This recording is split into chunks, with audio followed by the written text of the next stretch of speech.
249 सोलापूर शहर मध्य विधानसभा मतदारसंघात प्रत्यक्ष व सोशल मीडियावर प्रसिद्ध झालेल्या खोट्या व बदनामीकारक मजकुरान्वये आदर्श आचारसंहिता भंग प्रकरणी संबंधित उमेदवारास अपात्र ठरवून मुख्य आरोपी करावे, आरोपी न करता व्हॉट्सअप ग्रुपच्या ॲडमिन यांना आरोपी केले आहे। निवडणूक यंत्रणा या काळात 24 तास सक्रिय असते असे माझे मत आहे।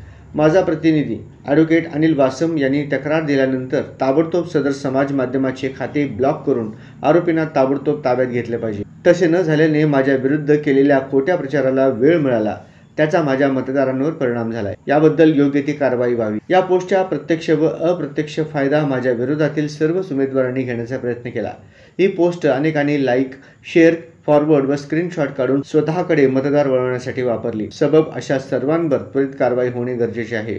तो का केला गेला नाही, तरी महोदयांना सदरील बाबींचा निसर्ग न्याय तत्वाद्वारे विचार करून संबंधितांवर कडक व कठोर कारवाईचे आदेश द्यावेत, अशी मागणी ज्येष्ठ नेते कॉम्रेड नरसय्या आडम मास्तर यांनी जिल्हाधिकारी तथा निवडणूक निर्णय अधिकारी यांच्याकडे केली। गुरुवारी 21 नोव्हेंबर रोजी मार्क्सवादी कम्युनिस्ट पक्षाचे ज्येष्ठ नेते कॉम्रेड नरसय्या आडम मास्तर यांनी भाजपचे उमेदवार देवेंद्र कोठे यांनी ऐन निवडणुकीत जातीवाचक सामाजिक तेढ निर्माण करून मतदारांची दिशाभूल व आडम मास्तर यांची बदनामी करणारे खोटे पत्रक प्रत्यक्षात व समाज माध्यमावर प्रसारित केल्याबद्दल त्यांच्यावर लोकप्रतिनिधी कायदा 1951 नुसार व आदर्श निवडणूक आचारसंहिता भंग केल्याप्रकरणी तात्काळ गुन्हा नोंदवून त्यांना अपात्र करावे अशा आशयाची तक्रार जिल्हाधिकारी तथा निवडणूक निर्णय अधिकारी यांच्याकडे दिले। यावेळी शिष्टमंडळात कॉम्रेड नरसय्या आडम मास्तर, पक्षाचे जिल्हा सचिव ॲडव्होकेट एम एस शेख व ॲडव्होकेट अनिल वासम आदी उपस्थित होते। शहर मध्यमध्ये मार्क्सवादी कम्युनिस्ट पक्षाचा उमेदवार म्हणून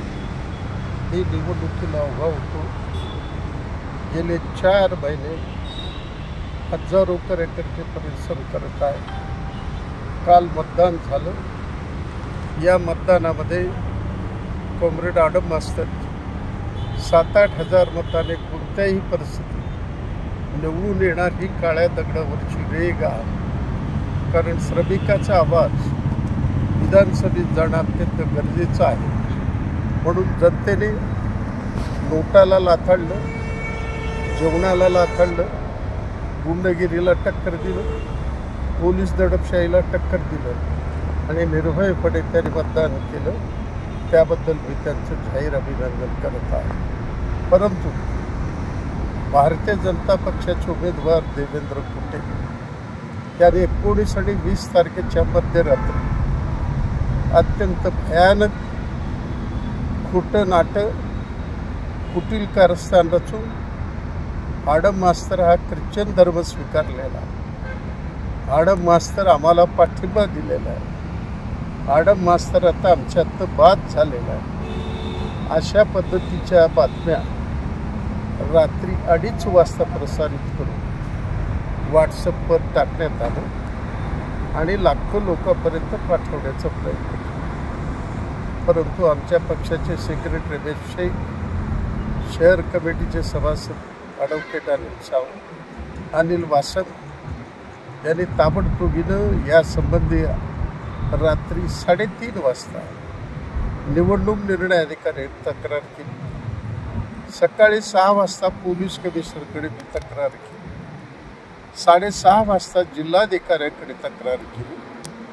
परंतु 1 वाजेपर्यंत पोलिसांकडून कोणताही खुलासा झाला नाही। मतदारामध्ये संभ्रम निर्माण करण्याचा आटोकाट प्रयत्न त्याने केला।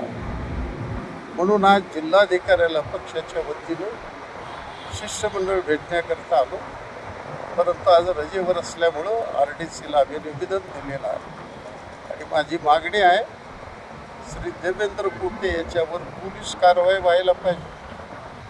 ज्यांनी अशा पद्धतीची बातमी प्रसारित केली त्यांना ताबडतोब तुरुंगात डांबलं पाहिजे। इतकंच नाही, आमची मागणी आहे 1951 लोकप्रतिनिधी कायद्यानुसार देवेंद्र कोठे यांना 6 वर्ष निवडणूक लढण्यास अपात्र करावं, अशा पद्धतीची आम्ही जाहीर मागणी करीत आहोत।